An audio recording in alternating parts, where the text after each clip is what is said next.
live and online. It's Sleepless with Steve and the Movie Book Club with your host, Steve Pulaski.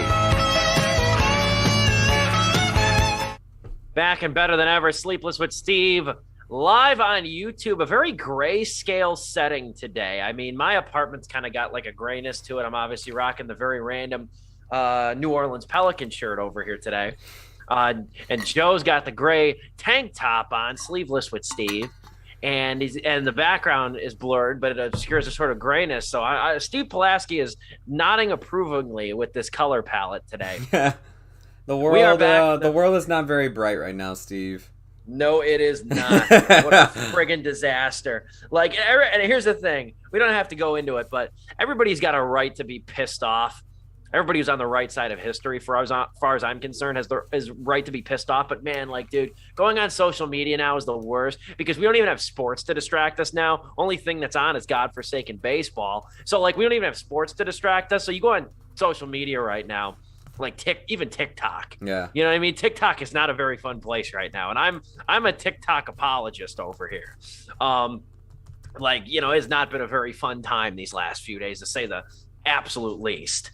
But we're back, better than ever. We're still talking movies. Our one compadre, Dominic, is supposed to be on this show today. I do not know where he is at the moment. I hope he's doing well. Knowing Dom, he's probably out somewhere protesting right now for everything that's been happening. So, Dom, wherever you're at, dude, if you're protesting, I support you. Good luck, man. And I love how I close the blinds here, and my 20-pound cat decides to just part them and screw with the lighting system here. Anyway, it's an excused absence if Dom's out protesting. I would not put that past him. I'd applaud him for that. But if he pops in, hopefully he does, because I know he's got some words for the Baz Luhrmann film that we are reviewing today on the show called Elvis. Topped the box office this week. We'll be touching base on that movie. And I'll be reviewing Beavis and Butthead Do the Universe. That is now streaming on Paramount Plus, the long-awaited sequel to Beavis and Butthead Do America. The first Beavis and Butthead thing we've gotten in 11 years since the revival of the TV series. I just realized that this is actually the first movie, and it's disappointing to hear. All right. Yeah, it's the second movie technically after Do America. Yeah, my bad. After Do America. I'm a huge Beavis and Butthead fan. I've seen I consumed so much. I've consumed almost probably everything Beavis and Butthead, and that includes the books even too, the comics as well. Beavis and Butthead is on my personal animation Mount Rushmore. I've always been a diehard Beavis and Butthead fan. They added some episodes on Paramount Plus, which, you know what, I was talking with my boss today, not to go too far into this, but man, I didn't even realize it until I thought about it, was that in conjunction with Do the Universe, Do America came on Paramount Plus, and they released a few episodes that were only available on the OG home video releases, as well as the Mike Judge collection, the de facto definitive collection of home media Beavis and Butthead episodes. So they put those on Paramount Plus, and I was talking it over with my boss, and it didn't even realize till I came out of my mouth. I was like, those fucking con artists. Remember the Super Bowl commercial, Mount Paramount, with all the characters on the Paramount? Where Beavis and Butthead were in those commercials. Why weren't they on Paramount Plus until just this weekend? I did not realize that until it came out of my mouth. It's when I was talking to my boss. It's like Disney Plus. They advertised all that Marvel stuff, and we didn't get it for a whole fucking year. That's what and then my boss goes, that's a good point. He goes, I think there was something else. He goes, he mentioned something else. I can't remember. He's like, there was another character that was from something that wasn't on Paramount Plus at launch. And I said, yeah, that was the Super Bowl commercial. Yeah. That aged better, I guess you could say, than the crypto commercials. That aged better. Maybe we'll get spammed now because I brought it up. Maybe we'll get spammed in the chat box. But real money doesn't crack. They don't make commercials for real money. That's all I'm saying. That's my opinion on crypto. I hope they can still afford the licensing of the Staples Center. Anyway, this is what happens when Dom's not here. We get wily over here. So let's seg ever so smoothly, and we'll start reviewing Elvis. Because Dom's the one known for staying on topic. He doesn't just shout out random shit from time to time. Oh, Dom missing some delicious free smoke. Delicious free smoke. Doesn't end shows with expletives. that I have to answer for at work the following week. But we are talking Baz Luhrmann's Elvis.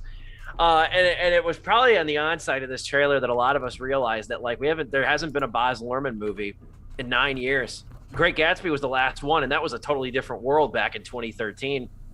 Cinematically speaking, artistically speaking, and politically speaking as well. 2013 was the innocent times. We were all partying like Gatsby back in 2013. We didn't know what the hell we were in for. Yeah. I couldn't even spell pandemic at that age. But yes, this is the Elvis biopic, and Austin Butler is Elvis. And I'm going to be mentioning Austin Butler a lot because I'm one of the OGs that recognized his talent. I don't know if I was, bragging to my friends at the school bus, on the school bus about Austin Butler's talents, but I will say that one guy that appeared in iCarly, he's going to go places. Well, before I was on that train before iCarly, because he was James Garrett, season 4 of Zoe 101. Yeah. He was the one who replaced Chase. I think there was something that Sean Flynn Amur, who played Chase, was doing something at the time. That's why he wasn't really, and that's why they had that contrived thing where he went to London to find Zoe, and then Zoe came back, and then he was stuck in London for a semester. What a simp. What an OG simp. Anyway, when you say it aloud, it's kind of, then you realize, Jesus Christ, that show really went off the rails in the 4th season. But Austin Butler was a main cast member of Zoe 101. And I'm not going to sit here and say that I thought to myself at the age of 11 or however old I was when I watched that show that, oh, this guy's going to be big. But I did think that the guy had a more refined charisma and acting talents than a lot of the other cast did. And it was also saying something because Zoe 101 was really his first significant role. He was a bit cast member on Ned's Declassified. Yeah. He was a bit cast member there, and he was on iCarly as well. But he was a constant member and eventually Zoe's boyfriend on the show.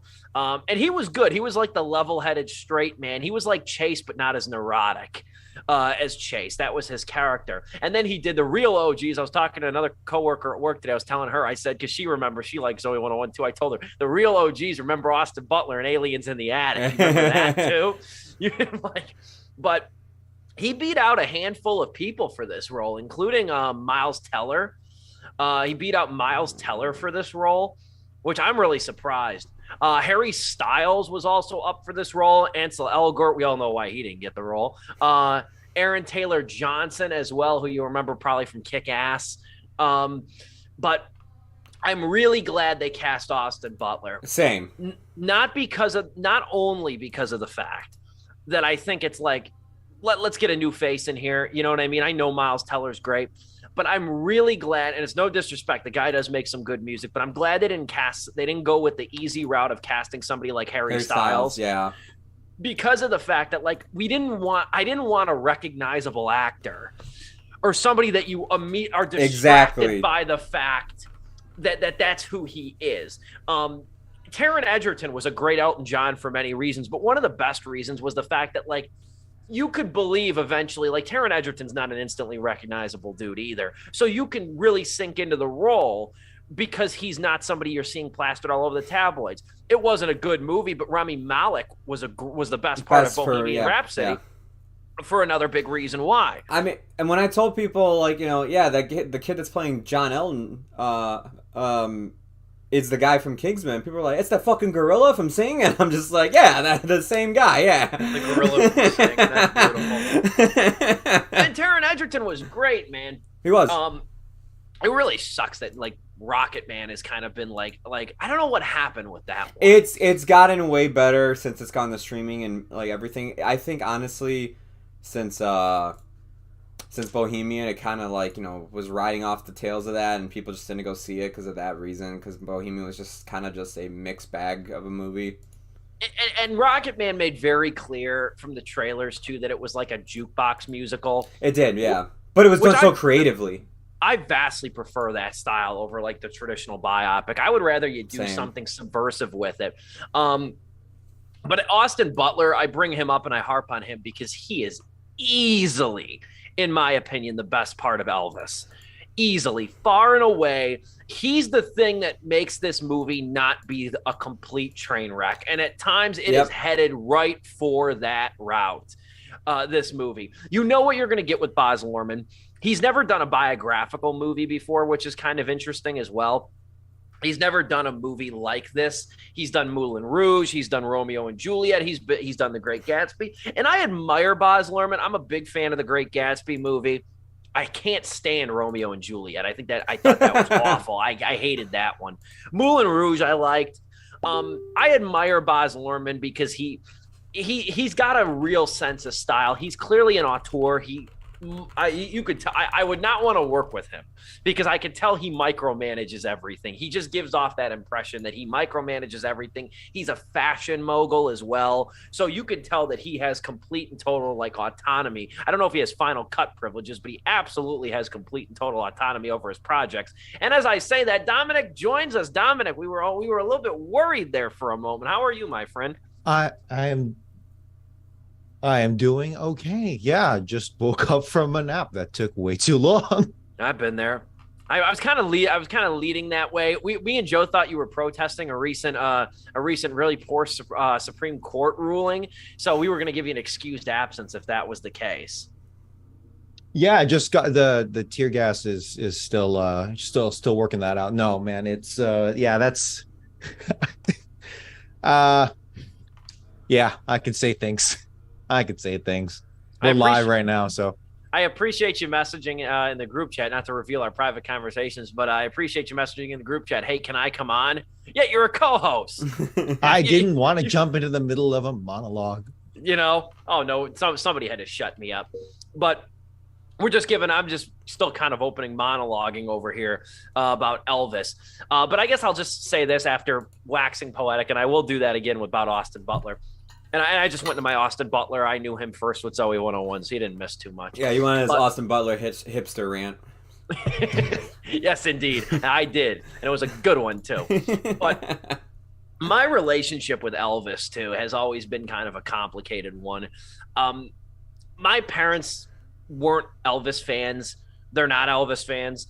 My grandfather raised me on classic country music.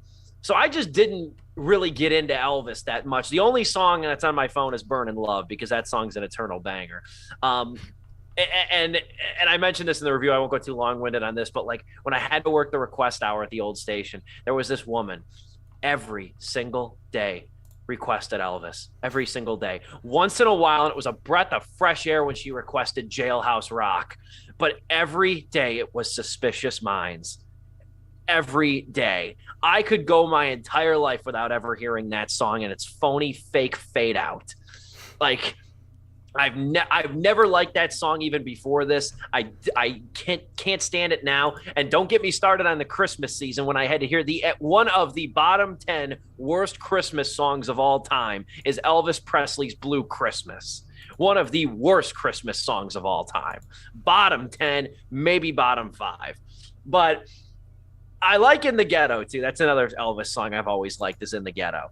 But I've not had a real, sterling relationship with Elvis. So, it was weird that I felt really excited for this movie. And I've kind of realized, too, that maybe that was a little bit of a mistake. Joe, since he was here first, Joe, you can give your general thoughts on Elvis, then we'll go over to you, Dom. I'm going to start with the Austin Butler thing, too, because, he is the best part about this movie, man. Like, his performance, especially to me in the second half of this movie where it's Elvis being, when he's older, not as young. Dude, they add prosthetics onto his face and everything. And the guy, it is almost uncanny how much he looks like Elvis later on in this movie. And the thing I like about Austin Butler's performance, and it was something that had me worried ever since they announced this movie. It made me even glad once they actually chose this actor. Because, Steve, you brought the best point about it, which is he's not really well known, so it'll be easier to swallow him as Elvis compared to someone like the suggestions that you were bringing up that Hollywood had, which was Harry Styles, Miles Teller, and various other people. Austin Butler plays this role so damn cool and laid back. He doesn't act like those Vegas Elvis impersonators. He doesn't phone it in or anything. It is so cool and laid back the way he plays Elvis that it's just like, dude, man, like this made me want to like. But this is gonna be such a nerdy reference. Pop into fucking Fallout New Vegas, join the street gang known as the Kings, which impersonate themselves as Elvis, and just be as cool as them impersonating Elvis. Like the way his performance is throughout this movie, it's very well done, man. It's to me, it like I've seen people say Oscar contender, along with Dan Schneider even saying it. I have to agree almost. I mean, I don't know if this is going to be the winner, but hell, man. I mean, like, this is one hell of a good performance. And it made me, like, it carries this movie, man. It saves this. Steve, you were talking about a train wreck. It didn't get there for me, but there are moments where it almost does. It's saved by Austin Butler's performance. Now, I will say, and I'll pass it off to Dom, because I'm sure we're all going to want to talk about this guy.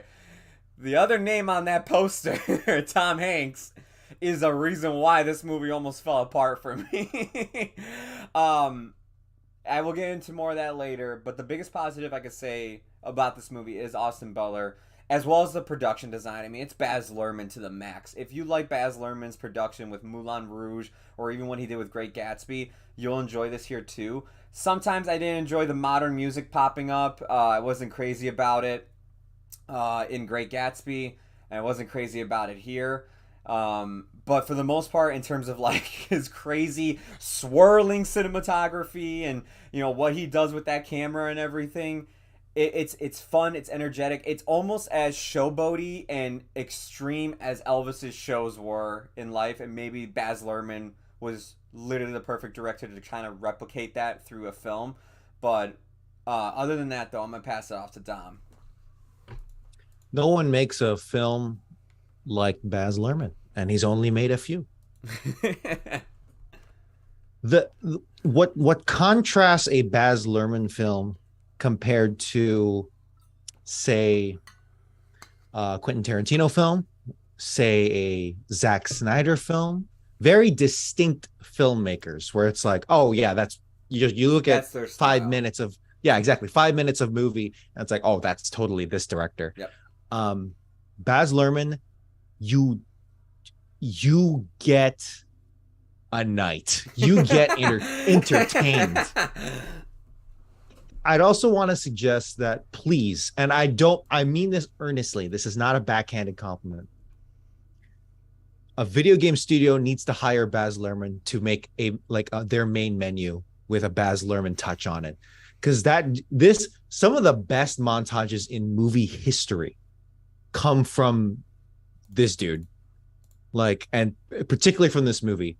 Some of the highs I've felt this year in film come from this movie. This is a thrill ride of a movie. This is an amusement park of a movie, but often to its own detriment, because holy hell, there's some dumbass shots, dumbass sequences, some of the stupidest sequences I have seen all year, and in the last few years. The first half of this movie, man, we're going through just the typical narrative you see with these movies, and all that stuff you're bringing up, Dom, it sticks out the most to me in the first half. The second half, to me, it's a much better improvement because you get to the more older side of Elvis and everything. And, I think then the style works. But the first half, what you have to sit through, everything sticks out like a sore thumb, including Tom Hanks' performance, where it's just like, dude, what the hell kind of accent are you doing? It's really I've seen interviews with the guy. It's not that thick, man. I had to go on YouTube and find out for myself. I can make a terrible joke here. We've all seen that video that circulated a couple weeks ago. Tom Hanks lashing out. Double Toasted did a great reaction to that video.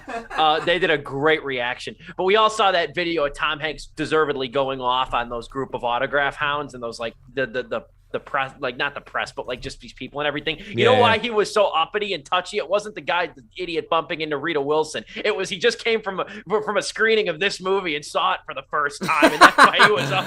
That's why he was uppity. I'm like this. I have not seen every Tom Hanks movie. I've seen a lot of them. I'm almost just knowing what a veteran he is in every respect. I almost feel comfortable in saying this is his worst performance by a mile. This is bad. And people have, I've talked to a lot of people about this movie since, a lot of friends, coworkers, etc. And I tell them the same thing. I said, Austin Butler's awesome. Austin Butler deserves an Oscar nomination. Tom Hanks deserves a Razzie nomination. This is bad. It is bad. I've never seen like just a high A-list caliber actor such as Tom Hanks be compared like on screen with someone mollywopped by a 30-year-old who started on Nickelodeon. I have never seen an actor try to channel Adam Sandler early in his career when he does that voice, you know, that stupid ass voice. Yeah. That was never funny to me. The water boy voice. Yeah, don't get me started. Pretty much. Kind of like that. Or what's that it's character? It's not that level, but it's grating. And it sucks because Colonel Tom Parker is such a big... This is almost... They could have called this Colonel. Like, he is such an integral part of this movie. And that's okay. I am 100% okay with the story. The main character. Yeah, that's fine. I'm totally okay. This is like a Judas and the Black Messiah. Yeah. Tom Hanks ain't going to get an Oscar for this, so we don't have to worry about fighting over credit over here. Yeah, exactly. But you're right. I'm okay with that framing. But it took me out of it so bad. When I'm sitting there, every time your character comes on screen, and I'm thinking like, who could have I cast that's better than this? Every time you're on screen, completely out of it. I don't know. Who has an accent? Christoph Waltz. I don't know. Jeff Bridges, man. I don't give a shit. Like... Sure. Jeff Bridges. I would almost throw. I don't know if he's old enough, but like, I mean, Tom Hardy maybe even too. I know he doesn't have a natural accent, but I'm like, no. You know what, man? I can see Tom Hardy doing the same exact dumb decision with an accent. That's true. Bridges, I think, would be great. Bridges might be a little rustic, but like, Bridges would have been good.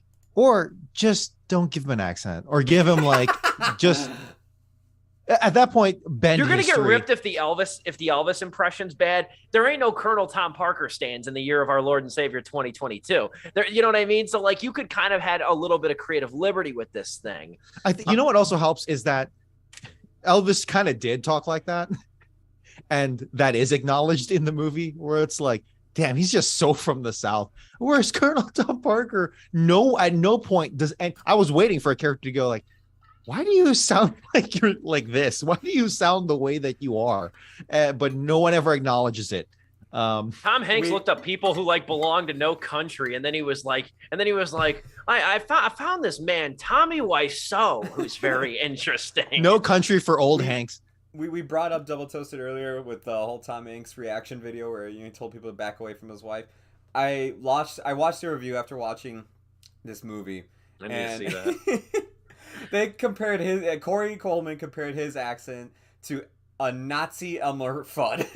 And I thought, you know, that's almost too perfect. Yeah, and I hate to dunk on Tom Hanks, man, because too. like I mean he is like, and I think it was actually Coleman who said this. He was like, after Bob Saget now, and Bob Saget, filthy comedian, different thing, but it's like Mr. Rogers is long gone. Tom Hanks is kind of like America's dad figure at this point in time. You know, I can't, if you got another name out there, throw it out. We can debate. But like Tom Hanks though is kind of taking on that role. I don't think you take it on. You just kind of get, you know, just kind of gets emblazoned on you in so many words. But like, yeah, that's the thing though, is that it feels bad or even wrong to keep dunking on him, but no, he's bad here. Like it is one of the year's worst performances, and it wouldn't be such a big deal. And maybe I'd be a little bit kinder to the framing of this, like Dom is, if he wasn't so integral to this damn thing. Like he's in this thing almost as much as Butler, for the most part. I mean, he gets top billing, I think, too, right, over Butler. Oh, absolutely, yeah. He's a bigger actor. Honestly, if they had just removed the accent and just make Tom Hanks, if Tom Hanks just played Tom Hanks, that would have been fine. I don't even I was actually looking forward to him playing a bad guy for once, you know, in recent memory. I do like the idea the film has where it's like, oh, here's here's like from like his point of view of the Colonel, like, you know, it's just like, you know, oh, I'm actually trying to help Elvis's career. What are you talking about? I do like they do have like that whole narrative of the film, but I mean, still, it's such a distracting. It's the biggest distraction of the movie is his performance. Every time he comes on screen, you're pulled out of the film no matter what. You're like, okay, what the hell is Tom Hanks doing? Honestly, you should have got someone who's also unrecognizable to co-star line Austin Butler or something, man. At least you can swallow it more. One other thing, or go ahead, Dom. You had a point first. Well, I just kind of want to refocus on Baz Luhrmann and kind of the two halves of this movie, and how it's really surreal. The Elvis story is surreal. It's incredible. It's unbelievable. And obviously the film has to take artistic liberties, but a lot of it's kind of true. In fact, probably the latter half of the movie is what's probably more true than anything. Because I was disappointed to find out that, like, without giving into spoiler territory, I was disappointed to find out that Elvis never really used the lyrics of Suspicious Minds to call out the Colonel on the stage of the International. I was disappointed by that. I kind of figured that wasn't how it happened, but I would say that was probably one of my favorite scenes of the whole movie, is that whole meltdown, because of just how it builds and like how it goes through that. But before you segue to this point, I just want to say too, because I forgot, but I mentioned it in my review, which you can read at stevepulaski.com. I almost wonder if Kevin Spacey's performance as J. Paul Getty in Ridley Scott's All the Money in the World would have been that bad if they would have left it in the movie. Because the other thing that's distracting with Hanks is his makeup and his prosthetics. Right. And I just thought about that for like a fleeting couple of seconds. I just thought, like, you know, I know they didn't write Kevin Spacey out of the movie because they felt that he did a bad performance, but I was thinking, like, you know, is this as distracting as it would have been in that movie until they finally got Christopher Plummer to come in and, you know, smooth it over. But anyway, that's a what if for another day. You were saying, Dom. That's actually a really good what if. But we could honestly spend literally the rest of the show just hammering on Tom Hanks. I don't want to do that, though. I don't want to do that either. Not even because, you know, we don't want to be mean to Tom Hanks. He's going to pop up in this Zoom call and be like, okay, back off. Show up as Woody. There are some more things to this film's core that I think are just far more interesting. Not even good, but not necessarily too horrible either. It's just interesting in how Baz Luhrmann puts together this movie. It's really like a fever dream. And there are two notes. I don't even know if I'll get through them in time, but the first one I do want to do is that in recent years, there's been a lot of scrutiny in Elvis's kind of macro relationship with the Black community. Yeah. And how his whole career, you know, how much they influenced him, and how, more importantly, how much he kind of took over and took from them as a result of his career taking off. And this movie doesn't 100% tackle that head on, but it does kind of address it and work around it in an indirect way. So the kind of the overall critiques in the past like 10 to 20 years has been that, yes, because Elvis kind of was so heavily influenced by the Black community, Black artists at the time, he kind of stole their thunder when he became the American icon, the best-selling artist of all time that he was. And, you know, not to take away from his talent, but more so, you know, is that kind of like, did he appropriate so much this and that, yada, yada. And that question actually is still up in the air. And I have not done enough research to even properly begin to answer that question. Bill Burr kind of does a bit on it where it's like, Bill Burr, I believe his wife is Black. And it's like, I was talking to my wife and she's Black. And she's like, yeah, you know, Elvis, you know what he did. And Bill Burr goes, yeah, you know, it's Elvis, you know, and that's kind of my take on it too. There's also the, who's the duo? Flavor Flav. I don't know. Racist as F, him and John Wayne. Anyway, fight the power. Anyway, but honestly, how this film directs, I do appreciate it. Which is Public Enemy. You were thinking of Public Enemy. I was. Thank you, Public Enemy. You're thinking of Public Enemy. I blanked, and then I wanted to say Run DMC, even though I knew that wasn't accurate. what I do want to say is that this film, at the very least, does raise an important point, which is that, yeah, no, Elvis would not have been what he was if it wasn't for the Black community. And they constantly, in fact, some of his most iconic early works, like Hound Dog, he doesn't do them. It's instead Black artists that heavily influenced him, like Hound Dog, for instance, and I'm blanking on some others. And there are points even later on in the film where, you know, he's doing his song, but literally side by side, they're cutting back to his Black roots and, you know, his influences. So at the very least, even if it doesn't 100% tackle it, like how they don't tackle his visit with Nixon and that direction he went on, but at the very least, they do acknowledge that, yeah, none of this would have been possible if not for the massive Black influence. As for other aspects where it's, you know, the Black community saying like, yeah, no, we believe in you, you know, you got to do what you got to do.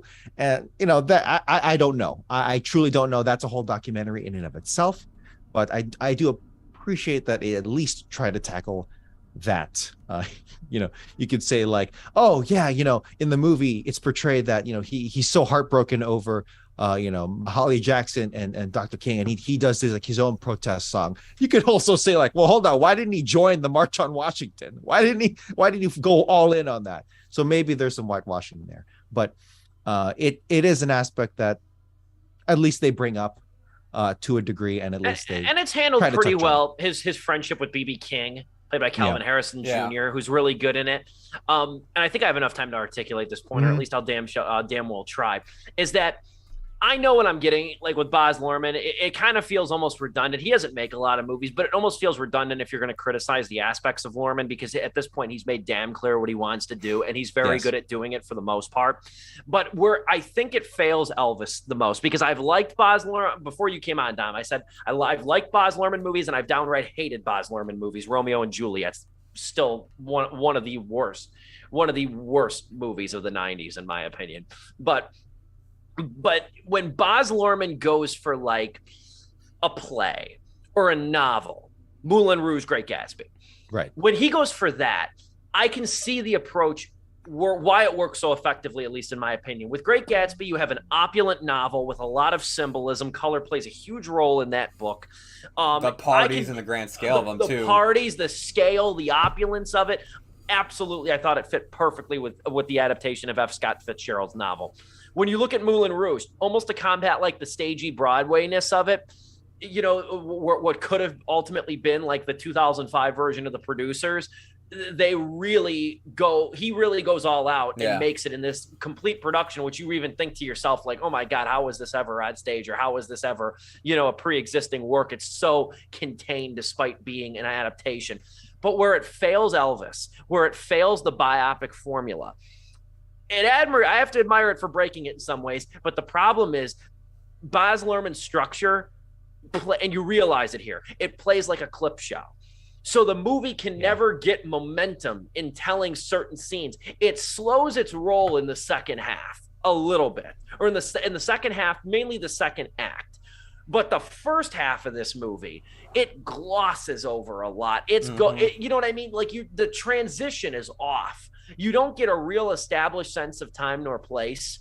The progression feels in fast forward at sometimes. I think I said in my review, this is Elvis's life told by DJ Screw. It's chopped and screwed to the point that like you do not have this sense of place that I think is necessary for a biopic. And that's where I see Luhrmann falling short here, is just within his style. It doesn't loan himself to conventional storytelling in that respect. I 1000% agree. At the same time, the first 2/3 of this movie, which is just one giant montage of Elvis's life, is still awesome in many ways. It's a mess structurally, and it hurts the film overall.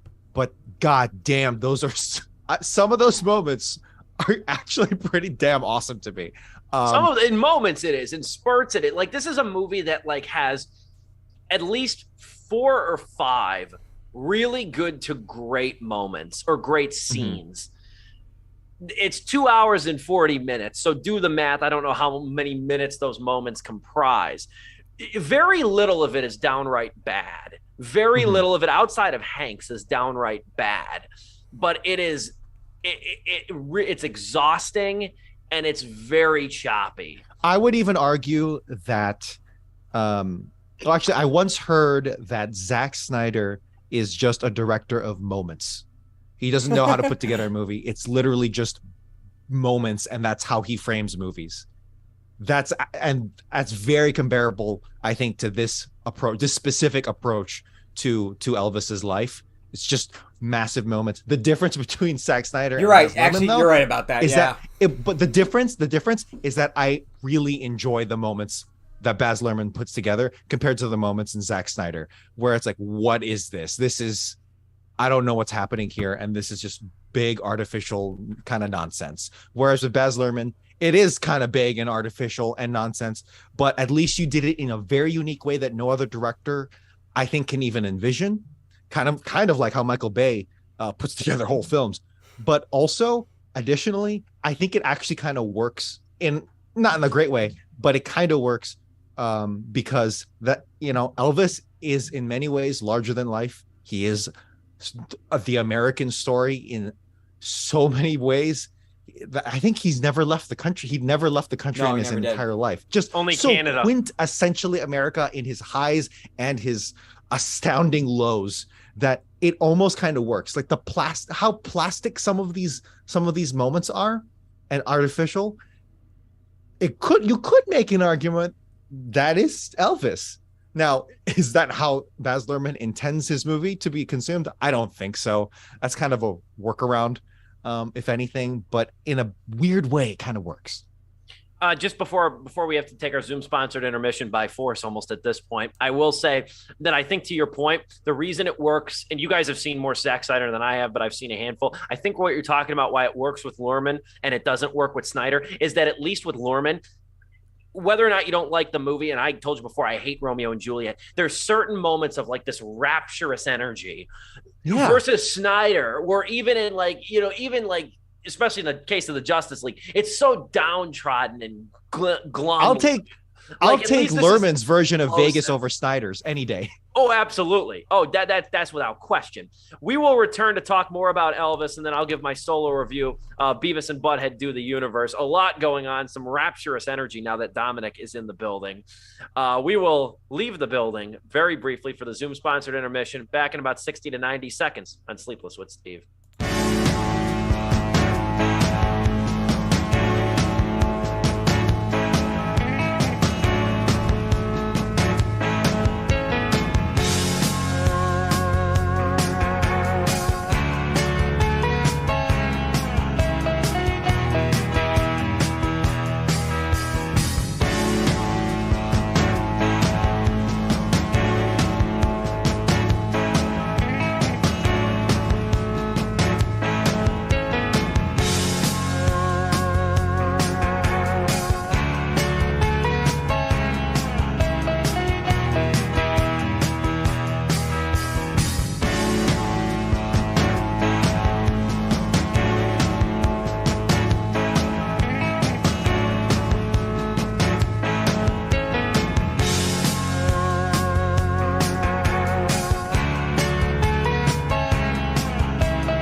Better at this. Oh, you're good.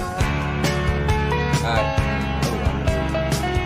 3, 2, 1. We're back and better than ever. It's Sleepless with Steve, live on YouTube. Good to be with you. We are talking Elvis, the new Baz Luhrmann film.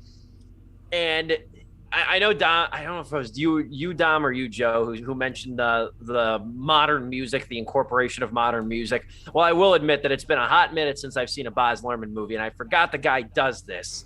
And God, I hated it. I hated it here. Eh. I don't remember it bothering me in Great Gatsby. I don't think I remember it. I have to go back and read my review on that. But God damn it, like, I don't want to hear Casey Musgrave, Sway Lee, Måneskin, and half these artists. I like most of these people. I like Ray Shremmerd. It just doesn't fit the scene. It doesn't fit the scene. I don't need to hear CeeLo Green when he's walking down goddamn Beale Street. Yeah.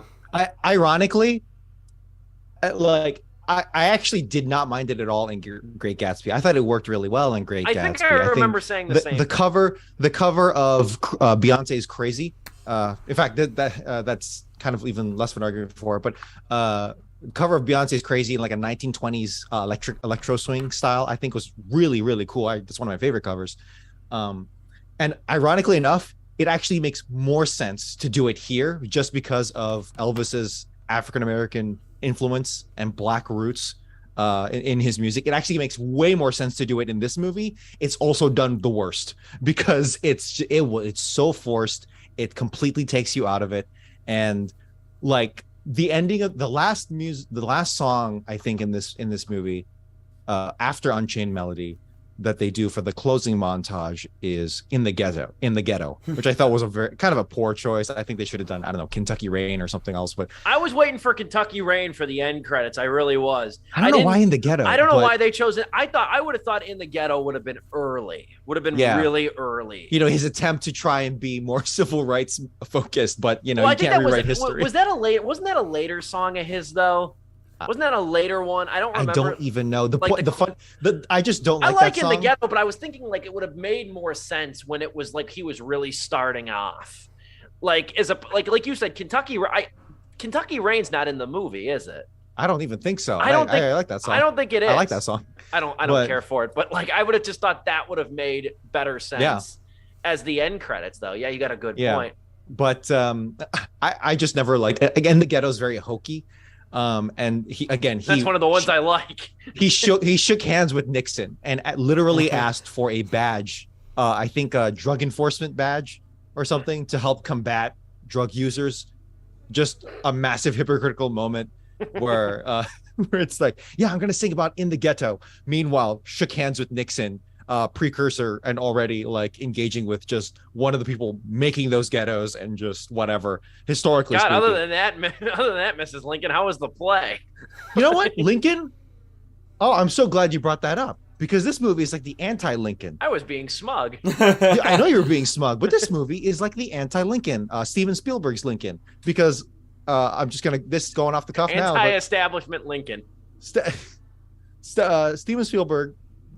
You know, that Steven Spielberg's Lincoln with Daniel Day-Lewis, that does a biopic right, and it's also one of my favorite movies of all time because it's like, hey, let's not do the log cabin myth. Let's not have him elected. Let's not have him do his debates with Stephen Douglas. You know, let's just hone in on this specific moment in time that you don't even may not even have known before. Where it's like, hey, here's the passage of the 13th Amendment. Literally, that's the whole movie. Just hyper focus in on that. We're not going to have him do the Gettysburg Address. We're going to have other people recite the Gettysburg Address to him and their effect on it in that moment in time. Like, I thought, I love that movie and that approach to the biopic. And let's not even make his voice sound like you think it does. Exactly. Meanwhile, this is the opposite. Let's touch on every single moment in time, literally when he was a kid, looking up and like looking at black people singing and him, you know, how the revival influenced him. Yeah, exactly. And again, the moment is cool. It's a fun thrill ride, but it really is detrimental to the movie. 2 hours and 40 minutes. You could have, not to go script doctor, but like how much more focus would it have been if you cut it down to 2 hours and maybe even under? You focus in on his time in Vegas, or the framing is Vegas specifically, right? And then focus maybe on the 5 years of the International. Yes, and then maybe the montage is him like, where there's already friction between him and the Colonel. Exactly, and you can still frame it with old ass Tom Hanks with morphine gambling. God, those were so stupid. So dumb. Oh, and the Adam Sandler voice. I'm really calling it the Adam Sandler voice. The IV drip that becomes the Vegas skyline. Oh my God. Now, and this is the thing too. Like I've said, Austin Butler saves this movie, but I find it really tough. If we want to seg to ratings here, I found it really tough to like I was really waffling between 2 and 2.5 with this. I was really waffling because there's parts of this movie I damn sure enjoyed. And I'll go on to say this as somebody who was hypercritical, the minority of most of my friends and people I know, hypercritical and did not like Bohemian Rhapsody.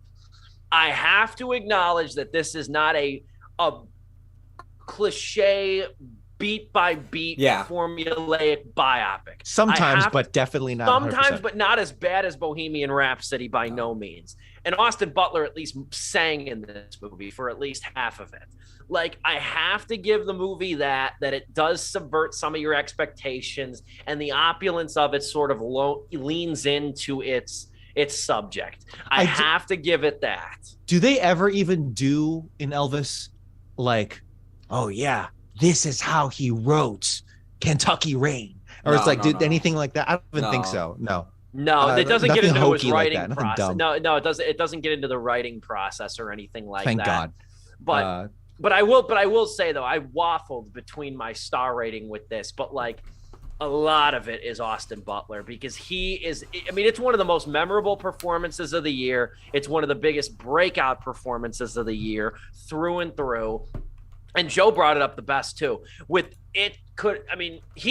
read a great interview with Austin Butler and how he basically unplugged from his personal life for 2 years to get into this role and to really like embody Elvis in a lot of ways. And it damn well shows. He talked openly about it after, like recently on the press tour, talking about how he's like, it took me a few months to kind of refine myself and who I was because I was so entrenched with this. I just wasn't like keeping in contact with people. I really just like disassociated from my own private life to really go for this movie. And it friggin' shows, man. It's probably why him and Vanessa Hudgens broke up then. There we go. You can't love me as much as you love Elvis. He's trying to get rich off this movie and stuff. And she's like, why do you care about the cinematographer? It has nothing to do with you, babe. It has everything to do with us. I want you to get out of here without my impersonation. Some say the drugs killed him. I think it was the love that killed him. Oh my God. Austin, babe, I know you're trying to get into this role, but why is there Valium in the medicine cabinet? That didn't happen. Not that I know of. But Joe brought it up, though. You have so many easy outs to like try to impersonate these Elvis impersonators. Fun fact, there was an Elvis impersonation contest in Dubuque not too long ago, like a week ago, like when this thing came out. You could have went so much off of that, but this performance doesn't feel hokey. At some points, it scarily feels lived in. And I just have to mention this before I give my star review too. One of the connecting points between Butler and Elvis that Butler really gravitated when he read the script and he was like reading more about Elvis was he said that both Butler and Elvis lost their mom at the same exact age. Oh, wow. And Butler's mom died of cancer. And like, that's why, and then because that's one of my favorite scenes in the movie is him crying in that closet. Like, it's empathy, but it's also just the way that it's portrayed and stuff. And I'm like, there's certain aspects of that you can't fake. And I think that's another reason why I'm maybe a bit kinder than this movie than my criticism suggests, but I can't ignore the flaws. It still gets 2.5, a generous 2.5 out of 4 stars from me. We'll go to you, Joe, and then we'll finish with Dom. I'm exactly where you're at. This is also a 2.5 out of 4 stars movie for me. I was bumping between 3 and 2.5. But the longer, like, I actually when I left the theater, I was like, all right, I'll give it 3 stars because of Austin Butler. And just the longer it sat with me and everything, I was just like, nah, you know what, this might be 2.5. Everything we talked about, I mean, like, look, dude, this movie's saved from being a total like shit show because of Austin Butler. Like, I praise Baz Luhrmann a bit at the start of the review and everything, but like the guys have brought up also points where Baz Luhrmann even damages the movie himself. As much, even though as we've been criticizing it, as far as like mainstream audiences, they've seemed to enjoy this. This has been a big hit with people. If you like wacky filmmaking, like one of my friends, I read his Letterboxd review, talked about how like when it did the close-up shot of somebody and like I forgot what line they said, he's like, oh, I knew I was gonna love this movie and how stupid it was gonna be. It's like, all right, well, if you're into that kind of filmmaking and it just being weird for the sake of being weird or wacky and everything, or just showboating, you'll probably enjoy this. But for me, it's 2.5 out of 4 stars. Kind of feels like this movie is constantly slowly like zooming in. Don't you feel like with some really awkward zoom ins? Yeah. You know what? You're actually going to be surprised. I'm actually going to give this 3 out of 4 stars. No, I totally could see just it. Because again, I cannot emphasize. I don't even know how to express it, but the highs I felt are really damn high. Yeah. Like I was like, God damn, that felt good. You know, just how those montages turn out. I know functionally they disservice the movie really bad, and structurally as a whole, it's a mess. Yes, Tom Hanks, and that whole fiasco. But maybe I should dock a half star just because they completely neglected the Nixon plot line, and I was kind of disappointed by that and the toilet. But I don't even remember, what did I give Rocket Man? Because Rocket Man is like perfection to me in terms of the musician biopic. We didn't review Rocket Man, did we? Did I not? No, we didn't. No, that was 2019. That was pre-pandemic. I guess so. I would have given. I gave Rocket Man 3.5. I love 3.5, if not even 4. Love just Rocket because Man. that is like peak. That is what every, make that. If you make that the formula, that's fine by me. I don't know if you can, because Elton John's life is so crazy, but maybe Elvis just as much so. And what Baz Luhrmann tries to do in seemingly all of his movies, but just that kind of style, it does speak to me in a kind of way, specifically how he tackles American characters. And if you view Elvis and Great Gatsby through the lens of this is kind of how America is, specifically Great Gatsby. I think that makes for really compelling visuals, really compelling moments, really compelling feelings you get out of it. But I do acknowledge that the moment you look deeper, it kind of falls apart, kind of like a house of mirrors. Like, yeah, if you have fun within it, but if you look up and start looking at the chipped paint and the graded floor, and you still hear the kids screaming beyond the walls on the other side of this, creaking glass, it kind of falls apart. But damn, some of that's really damn good. Fair points. I'll say too that everybody I know that loves movies really liked, if not loved, Rocket Man. Yeah. Like that was just I got the poster still next to my desk here. That was a jubilant movie experience. Certain scenes I remember still from that. I love the Saturday Night's All Right for Fighting sound piece. So good. That piece, that was so good.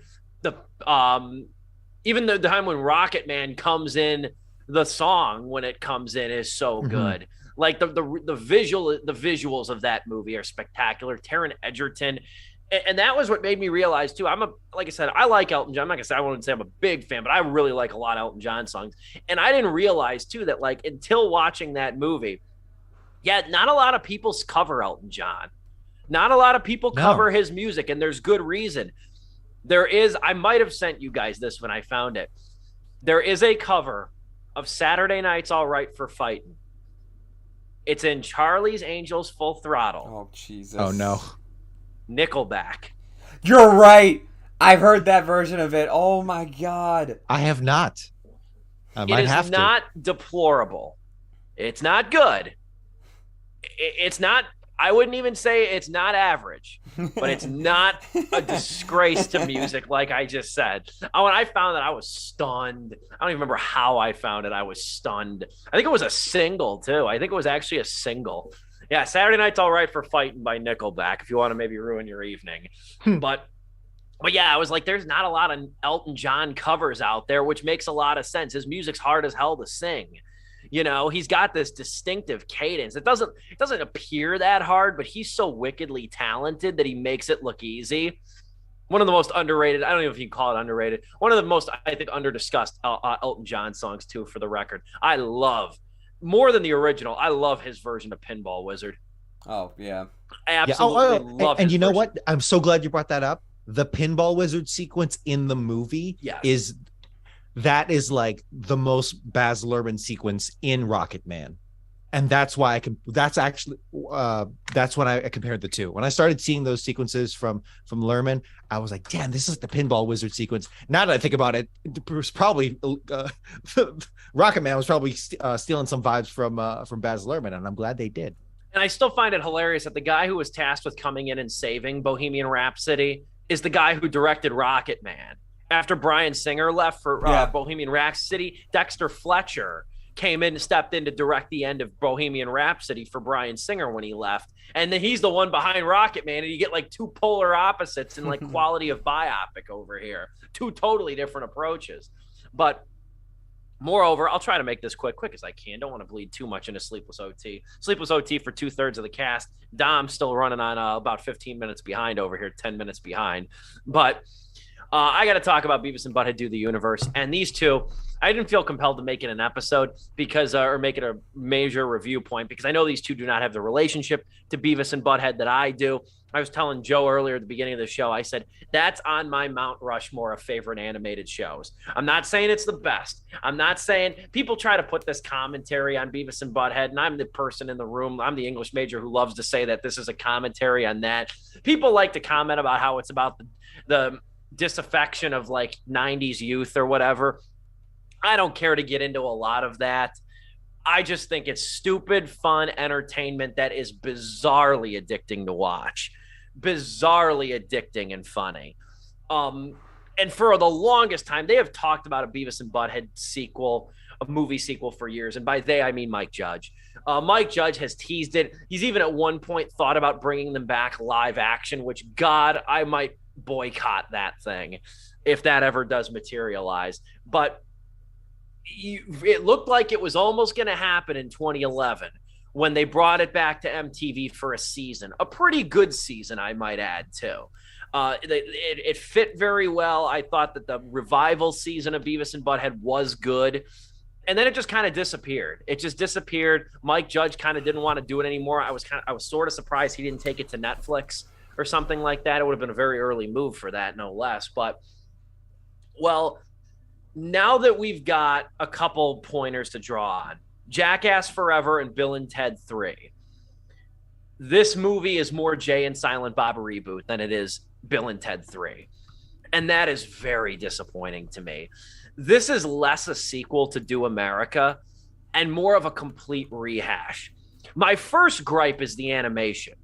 It's better, but somehow worse. It has a real Archer aesthetic to it. Dude, honestly, I'm looking at Beavis right now, and he looks like he's out of Archer. It took me a minute. Beavis and Butthead they look pretty good. They don't look vastly different than they did in the Revival series, but every character in this movie has this Archer design to them. It almost, you know what it felt like to me? And this is I think it's just part of the problem that like Beavis and Butthead were so ubiquitous in the 90s. They crossed over a lot and their style's been mimicked. It almost felt like Beavis and Butthead guest starring on an animated show, not their own. That's what it felt like at times, because the characters don't even look like they belong in a Beavis and Butthead movie. Another thing I'd like to say too, where the hell are the side characters in this? There's no Tom Anderson in this. Now, if you're not a Beavis and Butthead fan, Tom Anderson was the light inspiration for Hank Hill in King of the Hill. He's almost the exact same character. He's almost the exact same straight man, every man character who's victim to Beavis and Butthead stupidity. He was very famous in Beavis and Butthead Do America as the character that always said, "Are them the boys whacking in my tool shed?" That character. He's not in this at all. So that pissed me off. But not as much as the fact that this is where my excitement dampened, was when I saw the trailer. Why did they have to set this damn thing in space? The most overused setting in the last 15 years of a movie is friggin' space. And I get that Mike Judge wanted to go a little bit bigger with this. Now, thankfully, the movie doesn't all take place in space. But the sci-fi elements here do not work. The smart Beavis and Butthead aliens that show up, they don't work. The astronaut subplot is good for a couple laughs, if not. The movie has one brilliant scene. And that is when Beavis and Butthead wander onto a college campus and into a gender studies class. And they're under the impression that the astronaut who took them on the space exploration wants to have sex with them. So they walk into the gender studies class, and Butthead goes, "Damn it, Beavis, I told you, we're trying to find that slut." Right in the middle of the gender studies class. And they get a lecture on white privilege. And before that, there's a great scene of a woman who's trying to explain why what Butthead said is wrong. And she starts explaining it. And this hippie looking guy in the class taps her on the shoulder and says, "I got this. What happened here is," and is a perfect subtle little dig. And they get a lecture on white privilege. And what do? They think it means they can do whatever they want without repercussion. So they go to the lunchroom and start stealing all the food. And when people call them out, they're like, "Oh, it's okay. Like, my dad is rich and powerful." And it's so good. It makes you wish they did Beavis and Butthead do college. It makes Honestly, you wish that sounds like a better setup and everything for the movie too. Makes you wish Beavis and Butthead, I don't know, did community service work. Beavis and Butthead do anything except godforsaken space. Like, because that scene right there encapsulates like the idea of how the world has changed, but Beavis and Butthead haven't. This movie is set. It does a time traveling thing with the black hole subplot. It travels to 2022, but everything looks the same. Everything looks the same for the most part. There's a brief little instance where they're trying to figure out how to use a cell phone, and then they realize you can pay for stuff on the phone. So they take this family's phone and start buying nachos, which is again fun. But there's no entry point with this kind of a plot. The plot is so busy that there's no entry point for like Beavis and Butthead to comment on certain things of the present. Like, I don't know, Instagram influencers, TikTok videos, music, something like that would have at least ingrained the premise of the show, where the music videos were such an integral part of the show. At least it would have incorporated that aspect of the program versus this. It feels too plot heavy for a Beavis and Butthead movie, on top of the fact that it's a carbon copy of Do America. It's the same premise where Beavis and Butthead spend the whole movie not realizing the danger they're in or the calamity they're causing. So that is the biggest misgiving I have, besides the animation of this too. And it feels so divorced from what made Beavis and Butthead a show I still watch to this day, a show I think a lot of people still go back to and revisit to this day. I saw another good review of this, and I'll end with this point. I saw a good review that said, like, and I disagree with it a little bit in saying that Beavis and Butthead just don't fit modern culture. And I guess in some ways that might be true. I don't disagree with that, though, especially after the Revival series. But what I will say is that if you want to say Beavis and Butthead was a commentary on anything, I think it was a commentary on the low information age of the 90s. And just the fact that people didn't really know any better. The access to information wasn't as great as it is now, where nowadays it's like, it's on you for being ignorant. It's on you for being misinformed. It's on you for being, ignoring certain events and stuff, because you have the ability to make yourself knowledgeable about particular situations. That's your premise right there, is that Beavis and Butthead are still going through life ignorant in the 2000s, in the 2020s. They're stuck in the 90s. There's your premise right there. And I don't know why in 25 years of development, Mike Judge, who's brilliant, didn't go for that and instead opted for, again, another multiverse sort of setup that feels like it's divorced from the entire universe beyond the fact that it looks like something straight out of Archer. This is another very kind 2.5 out of 4 stars, because it does offer laughs, and it's not soul-crushingly disappointing, but it's disappointing no less. And I would be really peeved about it too, but I would say this. I would go back and say this. Man, Bob's Burgers really did a good job adapting itself. I've gone back and watched a few Bob's Burgers episodes since seeing the movie, since Dom and I reviewed it. Mm-hmm. And man, the movie seems faithful to the characters, to the setup. Now, granted, Bob's Burgers is still running and it's a new show, so it's not an apples to apples comparison. No less, it's 2.5 out of 4 stars for Beavis and Butthead Do the Universe. Now, Dom, watch the episode I sent you. I did. I did. Did you watch Beavis and Butthead versus the vending machine? Yes. And is that like a typical episode of the show?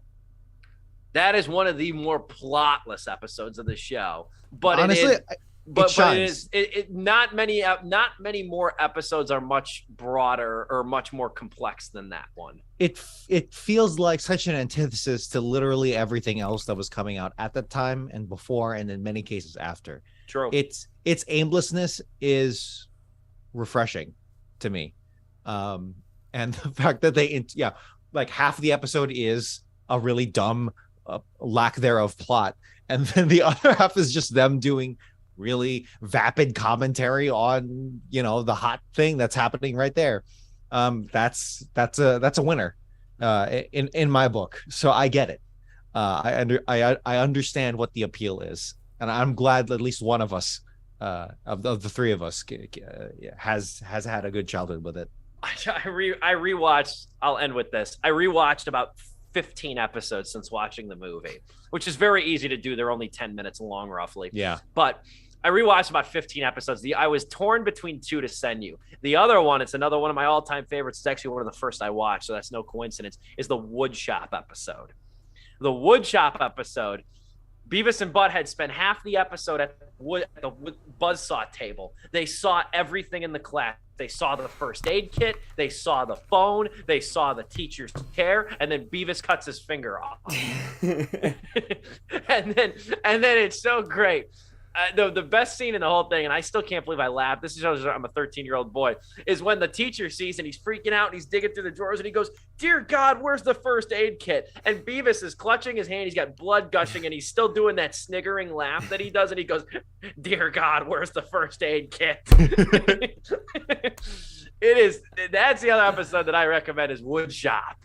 The end of it is great too. It's a fantastic episode. That's funny.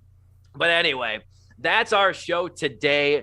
Dom missed this first part, so I guess we'll just say it on the show. We're going to take summer vacation next week. Mm-hmm. I'm on my summer vacation, so you boys get the week off as well. It is 4th of July week, too. I keep forgetting that's as close as Monday. I hate these midweek month changes. The new month should always start on a Sunday, in my opinion, or a Monday. The new month should not come on a Friday. But That being said, we will have summer vacation. And honestly, we're still kind of up in the air of what we're going to review for July 13th because there is next to nothing coming out. And I say that fully acknowledging Thor Love and Thunder's existence, but also fully acknowledging that I do not much care. So we're going to have to find something to review in that time. At least we got an extra week. I suggested, I opined to Joe, we could do Cha-Cha Real Smooth Revisited. If the spirit moves us, we could do Cooper Rafe Appreciation Show. That's on the table. I will let the Peanut Gallery, I will let the co-host decide that fate. But we'll come up with a good show for you. It'll be worth watching. We're back on July 13th, though. We got a week off for 4th of July. Stay safe. Stay healthy. Enjoy your holiday. Get out and enjoy the weather. Hopefully it's nice where you're at. For Dominic Guanzon, Joe Viso, and yours truly, this has been Sleepless with Steve.